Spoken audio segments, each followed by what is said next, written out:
You can't talk about college football without mentioning Bryant and Bobby Dodd. The two legendary coaches helped mold the game into what it is today, dominating the sport in the South as they led the University of Alabama and Georgia Tech respectively. Amidst fierce competition, they built a special bond through mutual respect for their greatness. But when an intense on-field incident tested their friendship, the two went from idols to rivals, sparking a nearly decade-long beef.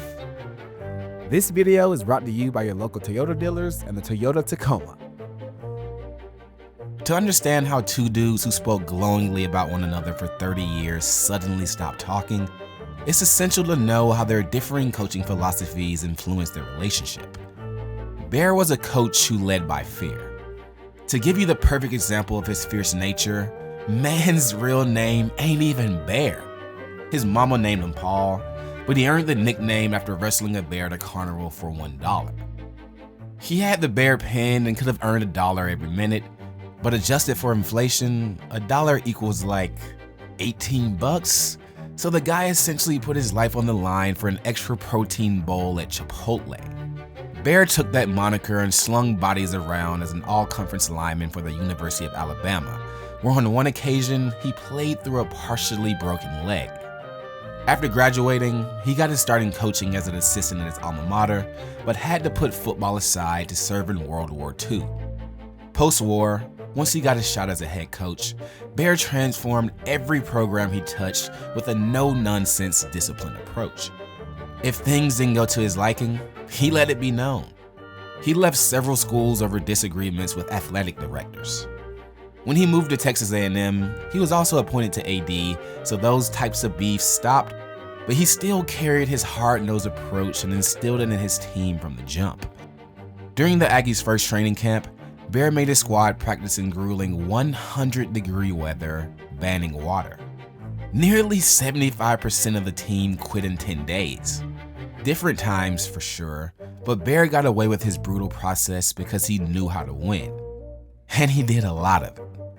He led A&M to his first conference championship victory in 15 years and only left the program because he had the opportunity to return to the Tide. As coach and AD, Bear fully formed his legacy at Bama, racking up multiple championships, still leading with an iron fist. But when he initially returned to his alma mater, Bear joined the Southeastern Conference, which had been dominated by Bobby Dodd's Georgia Tech Yellow Jackets. Bobby was a coach who led by praise and care. As a multi-sport athlete at the University of Tennessee, Dodd dominated the gridiron. Behind center, Dodd had an incredible gift to read defenses and command the field, which journalists compared to the great Pooley Hubert. If I'm keeping it real, this is the 1920s we're talking about, so I'm not very familiar with Pooley's game. I just wanted to say that old-timey name, Pooley. Anyway, Bobby's incredible feel and high IQ for the game translated perfectly into coaching when he got his first gig as an assistant at Tech, serving under championship-winning coach William Alexander for 14 years. Under Alexander, Dodd learned the importance of treating athletes with kindness and implemented that same philosophy when he took over as head coach. Unlike the peers of his era who believed grinding players into dust through tough practices equaled success, his mindset revolved around player health and development. Believing that hyping his players up rather than belittling them when they made mistakes was more impactful. Dodd did things like host light practice sessions where his team played volleyball in sweats instead of gearing up in equipment. Other coaches turned their noses up at his style, but Bear knew Bobby was the only dude that could get away with such a thing. Because like Bear, Bobby was a winner. After being the only coach in history to win 6 straight major bowl games, adding 2 SEC titles along the way, Bear jokingly took credit, saying he sparked Dodd's impressive streak after his Kentucky Wildcats fell to the Yellow Jackets in the 1951 matchup. Bear took the L, but said that game was the start of an excellent friendship between the two. When Bryant returned to the SEC, Dodd had little doubts his buddy would transform a struggling Alabama program into a contender. And he was right. Despite Bama being a heavy underdog when the two coaches met during the '58 season, Bear and the Crimson Tide stole a win on the road, spoiling Tech's homecoming. Bobby took the loss in stride and congratulated the Bama players and his pal Bear, pointing to the history they had together. Sheesh, man. We get it. Not everyone has friends, okay? And I'm sure you're asking yourself, I thought this was beef history, not love history. And you're right. Don't yell at me. I'm sensitive. But other than fiery battles on the field between their teams and friendly jabs in the press, signs of beef remain dormant. For 3 straight seasons, Bears Crimson Tide packed up the Yellow Jackets, and as they entered the 61 matchup, journalists believed Dodd had to toughen up his tech squad to have a real chance at finally getting a win in the series. Matching Bama's physicality was sound advice, but no one could have predicted what followed. In the fourth quarter of a testy 10-0 matchup, Bama's Darwin Holt caught Georgia Tech's Chick Graning with a nasty elbow and forearm to the face during a punt return. It's debatable whether the hit occurred pre or post whistle, but Darwin hit Graning with an unnecessary force that depleted Graning, even though Bama's punt returner had already signaled for a fair catch. Graning had to be helped off the field and later hospitalized, where he was diagnosed with a laundry list of severe injuries. The yearly Bama Tech game had become known to be extremely rough, but the Yellow Jacket community had enough. Atlanta sports editor Furman Bisher stirred a media frenzy between the two towns, calling the hit deliberate and characteristic of Bama football under Bryant. It was a mess that Dodd wanted to avoid, purposely remaining vague to not start a war in the press, and his coach and AD of Tech said Bama would be hearing from him. Bear apologized to his old pal after the incident, but seemingly stuck to his guns. Despite fans and journalists calling for Bear to suspend Holt, Coach Bryant allowed the conference and media members to review the game tape and stated he wouldn't take any action against his player. For two dudes who bragged about their great friendship over the years, I'm sure they were just one rotary phone call away from putting the issue to rest. Oh. It was later reported that Coach Dodd's message to the Crimson Tide discussed the intentions of Tech severing ties with Alabama completely. Remember, both Bryant and Dodd served as AD for their respective program. So when Bobby wrote a letter to pull the plug on competition with Bama, it wasn't just some random dude on the other end reading it. Bear had to see the words of his friend and mentor wanting nothing to do with his program any longer. From that point, the two seemingly stopped talking, and every public interaction between them felt forced and awkward as they had a contractual agreement to play each other through 1964. Entering the 62 season, SEC Commissioner Bernie Moore went as far as to warn coaches and officials to cut out the rough play, which was surely in response to the hospitalization of Graning. During the 62 campaign, when the two coaches squared off in Atlanta, Tech finally got his first win over Bryant's squad in a shocking upset, snapping a 27-game win streak for the Tide. Dodd called the victory the greatest he's ever been associated with. For Bear, despite seeing his dominant run of wins snapped, he seemed weirdly fine with the loss. Post-game, he dished out compliments to Dodd in their locker room, but Bobby, in a way, had to remind Bear they weren't boys like that any longer. During their post-game exchange, Bobby hit Bear with an offhanded comment saying that's the cleanest game he's ever seen, and Bear responded like an embarrassed toddler telling their parents they wet the bed. The coach, famously known for his fierceness, looked down at his shoes and farted out a response, saying, "It sure was." The win was massive for Tech, but that game marked the near end of an era. Not just for the two schools, but for Tech and the conference altogether. For years, Dodd had long opposed the SEC's 140 rule, which allowed member schools to over-recruit players, then cut them come season time to meet the cap of scholarships.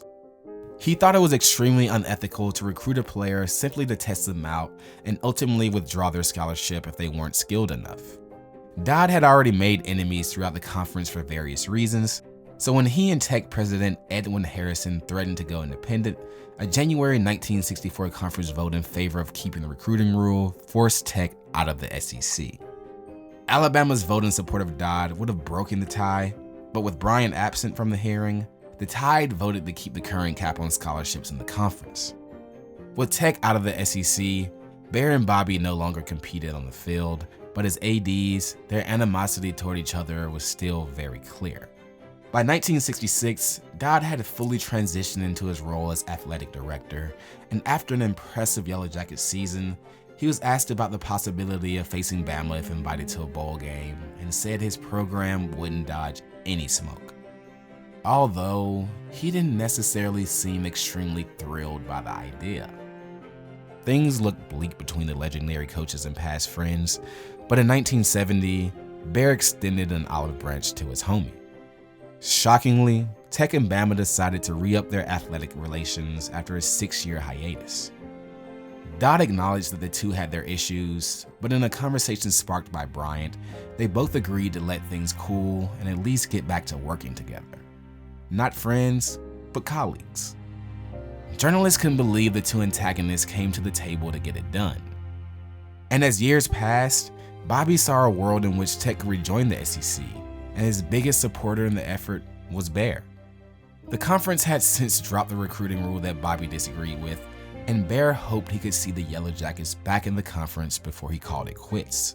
He felt that he had a hand in Dodd wanting out in the first place, and made it his mission to get Tech back in, although other schools were still salty over Dodd's defection. While Bear's persuasive power was expected to bring in a vote of good faith, Tech was never allowed back in the SEC. But one happenstance interaction sparked that idea and changed the course of their relationship forever. As a scout for the Green Bay Packers, ESPN columnist and former Tech player under Dodd, Bill Curry, made a trip down to Tuscaloosa.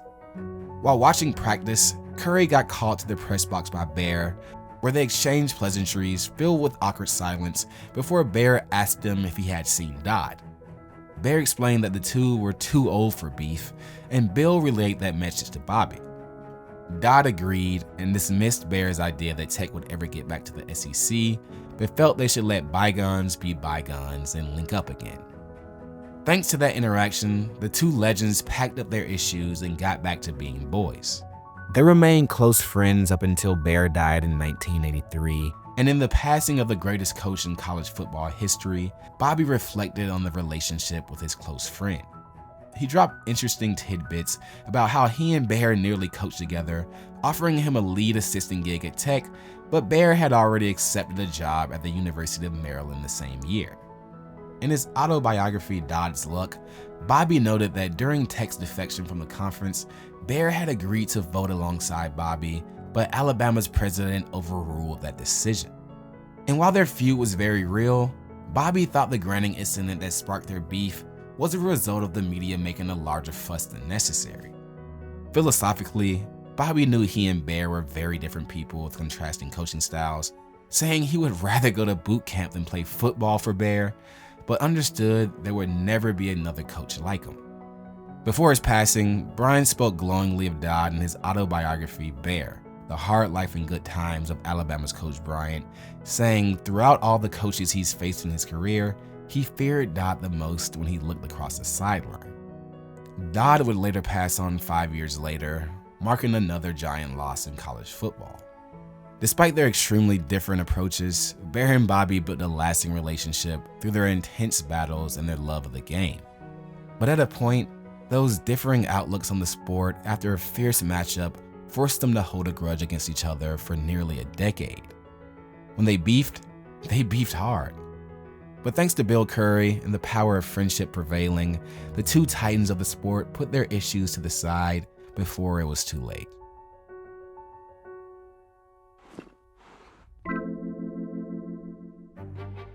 Thanks for watching this episode of Beef History. If you enjoyed this, we have plenty more dope stuff right here on YouTube. But if you're feeling something a little extra, you should subscribe to our Patreon. Over there, we have ad-free early releases of episodes, exclusives like our podcast Phys Ed, mailbags, and so much more.